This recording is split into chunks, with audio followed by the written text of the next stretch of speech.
Hello दोस्तों, कैसे हैं आप सब। मैं हूं आपकी होस्ट और आज मैं आपके लिए एक ऐसी किताब की समरी लेकर आई हूं जो इंसानियत की हिम्मत, रिजिलियंस और जिंदगी के मतलब की खोज की एक अद्भुत मिसाल है। किताब का नाम है मैन्स सर्च फॉर मीनिंग और इसके लेखक हैं डॉक्टर विक्टर फ्रैंकल, एक साइकाइट्रिस्ट जो खुद नाजी कॉन्सेंट्रेशन कैंप्स के सर्वाइवर थे। ये किताब 2 हिस्सों में बटी हुई है। पहला हिस्सा उनके कॉन्सेंट्रेशन कैंप के अनुभवों का एक दिल दहलाने वाला पर बहुत ही इंसाइटफुल बयान है।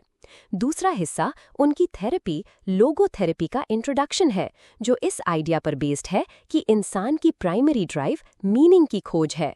ये किताब हमें सिखाती है कि सबसे मुश्किल हालातों में भी हम अपनी लाइफ में मीनिंग ढूंढ सकते हैं और जीने की वजह पा सकते हैं। तो चलो इस एक्स्ट्रा ऑर्डिनरी जर्नी को समझने की कोशिश करते हैं। पार्ट 1, कॉन्सेंट्रेशन कैंप के अंदर इंसानियत की परख और आखिरी आज़ादी। डॉक्टर फ्रैंकल अपनी कहानी शुरू करते हैं कॉन्सेंट्रेशन कैंप में एक कैदी के रूप में अपने अनुभवों से। वो उन फिजिकल और साइकोलॉजिकल हॉरर्स का जिक्र करते हैं जो उन्होंने और उनके साथियों ने झेले: भूख, ठंड, बीमारी, जुल्म और हर पल मौत का साया। पर इस अंधेरे में भी वो इंसानियत की चमक देखते हैं।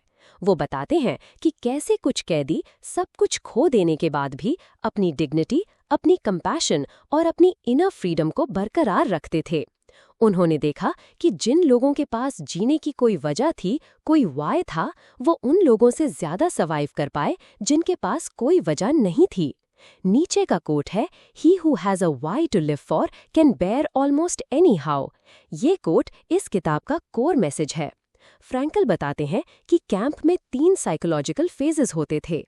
Admission phase, shock. जब नए कैदी आते थे तो वो शॉक में होते थे, उन्हें विश्वास नहीं होता था कि उनके साथ क्या हो रहा है। Routine phase, apathy.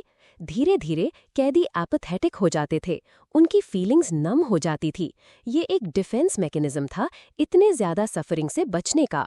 वो सिर्फ अपनी और अपने नज़दीकी दोस्तों की सर्वाइवल की परवाह करते थे। Liberation phase, disillusionment. जब आज़ादी मिलती थी तो शुरू में खुशी नहीं होती थी, बल्कि एक अजीब सा खालीपन या एम्प्टीनेस होता था। इतने सालों के अजाब के बाद नॉर्मल लाइफ में एडजस्ट करना मुश्किल होता था। इस पूरे अनुभव में फ्रैंकल ने एक बहुत इम्पॉर्टेंट चीज़ डिस्कवर की: इंसान की आखिरी आज़ादी, the last of human freedoms. उन्होंने कहा कि उनसे सब कुछ छीना जा सकता था: उनका नाम, उनका प्रोफेशन, उनकी फैमिली, उनके कपड़े, उनकी हेल्थ।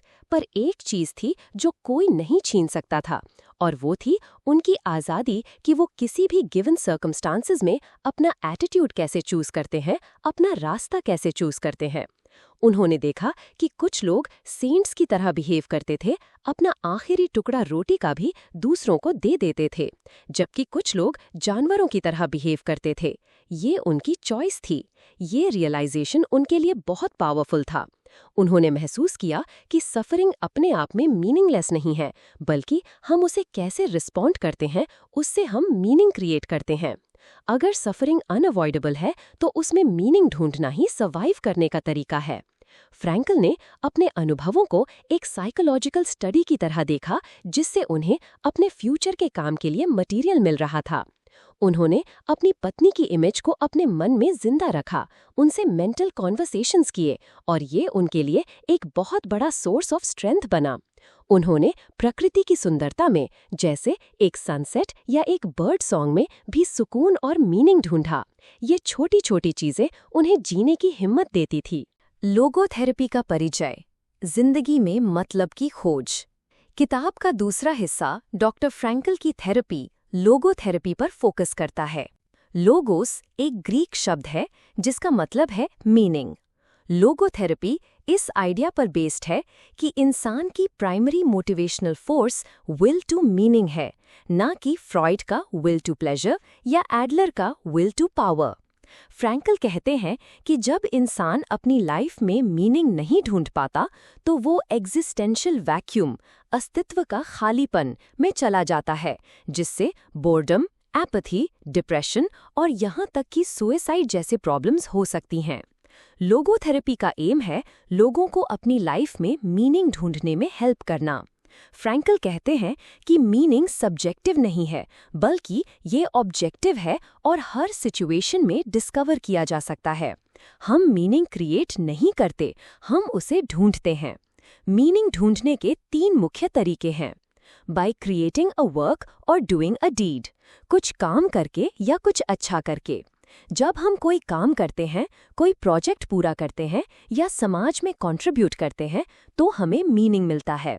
ये हमारे अचीवमेंट्स और क्रिएशन से आता है। बाय एक्सपीरियंसिंग समथिंग और एनकाउंटरिंग समवन, कुछ अनुभव करके या किसी से मिलकर।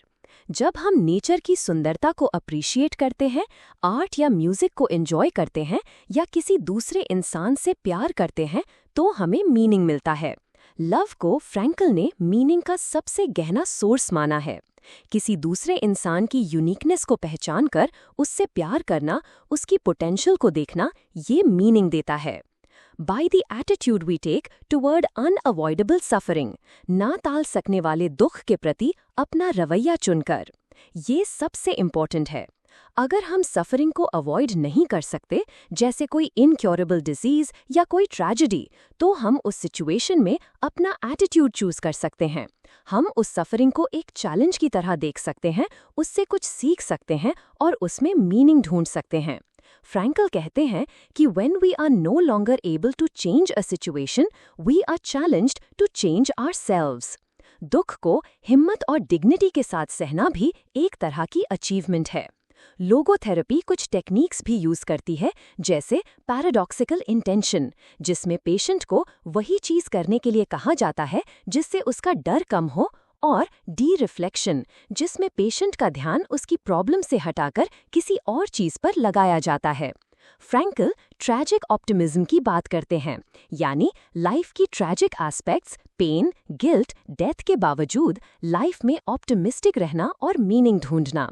वो कहते हैं कि लाइफ का मीनिंग हर इंसान के लिए अलग होता है और हर मोमेंट में बदल सकता है।